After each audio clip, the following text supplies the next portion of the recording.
SprintCarUnlimited.com, coming to you from Plymouth Dirt Track. We're with second place finisher Buddy Kofoid. Buddy, good run, second. I don't know if you've even seen this place yet, maybe in a midget or... Once a couple years ago with All-Stars. Yeah. Okay. Been a while, I kind of forgot. Get a second place run. It was big. I mean, you don't want to talk about points and stuff, but David had trouble, and it's good just to have a consistent run and get a podium. Yeah, no, of course, I try not to pay attention to it, but obviously you know who you need to be if you can't win, but obviously if you win, obviously you want to beat them all, of course, but no, I just focused on our race, and I thought we had a really good car. You know, this is something that we are familiar with. We switched cars like for today, and it's something that we ran last year and earlier this year, and wanted to try something and then came back to it, and it's been great today. Qualified good, which is something I feel like I and we maybe have lacked a little bit, and it's slowly been getting better again. And I qualified good today against a tough Brew. He raced good, dashed good, got a row, which is good, and we're just really good on restarts and starts in the future. And yeah, no, just Rico was obviously really good. He's been good. I think he's a little better in cleaner air.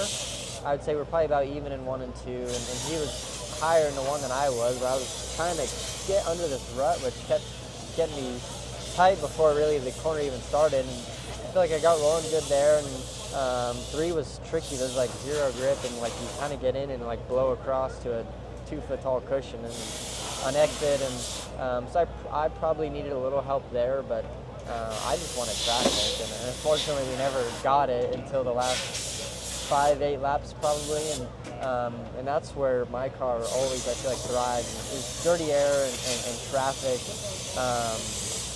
You know, I feel like he was coming back to us, or we were getting to him, or whatever you want to call it. And, you know, was hoping he would peel down and I could be there to stay up, and he did finally, and then sent it across. And yeah, you guys made contact on the front stretch coming out of 4. There was a lapper on the bottom, so I probably could have gotten deeper, and then got all the way to what I thought was the top. Like, I probably was within a foot or 2 of the top, and think I've got him. And he got back around me in last second, and he touched. So you never want to make contact, but just glad that it didn't hurt our race or our car, and obviously take him out, because I wouldn't have heard the end of that, and but would have felt bad taking the guy out, of course. So glad that we could have kept racing, but it's nice to know that we have our speeds a little bit more than what we have had recently. So that's a good reassurance for us. And yeah, we're just rolling to Beaver Dam, a place that I feel like is pretty good for me, and try and get another one there. You know, you have 4 wins this year, but there's been nights you're 9th, and then you win, then you're 4th, then you win. You know, it's just a little bit of inconsistency, and you mentioned qualifying. But the last 2 nights, 4th and 3rd, or 4th and 2nd, I'm sorry. I don't want to dock you a spot. And, you know, you're battling for the win. Do you feel this team getting more consistent, where you're going to be top 5 every night and winning races? I think so. You know, we had that form middle 2/3 to the end of last year. And, you know, at times we have had it this year. And,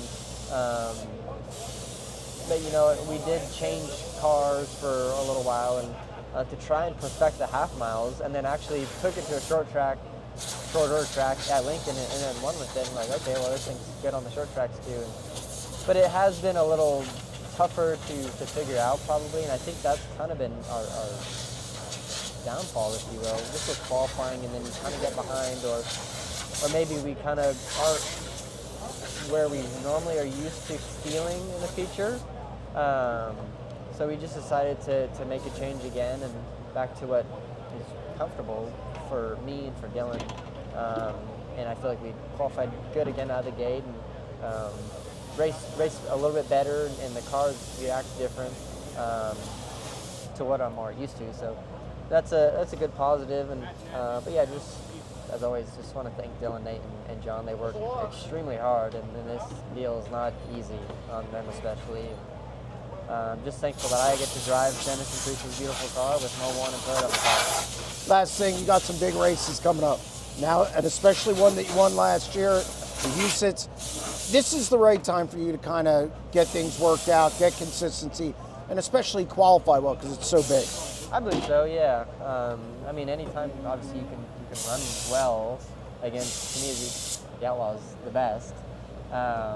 You know, and then you have outsiders that come in and makes it even harder. It's nice to know that you can still keep that speed. And but yeah, qualifying is important, whether it's our normal format or points. You know, at Houston's just for how points heavy I believe it is, and you know, it helps you a little bit in the heat race for Houston's especially, as far as if you only pass a car or two. So yeah, just got to qualify good. So hopefully we can just keep rolling into it, and we'll bring back our Houston's car again, and we'll bring out the motor that unfortunately that we hurt the first year, but then that we won with last year. So we'll kind of go back to our roots, and hopefully it's good for us. Well, congratulations on another solid run. Thank you.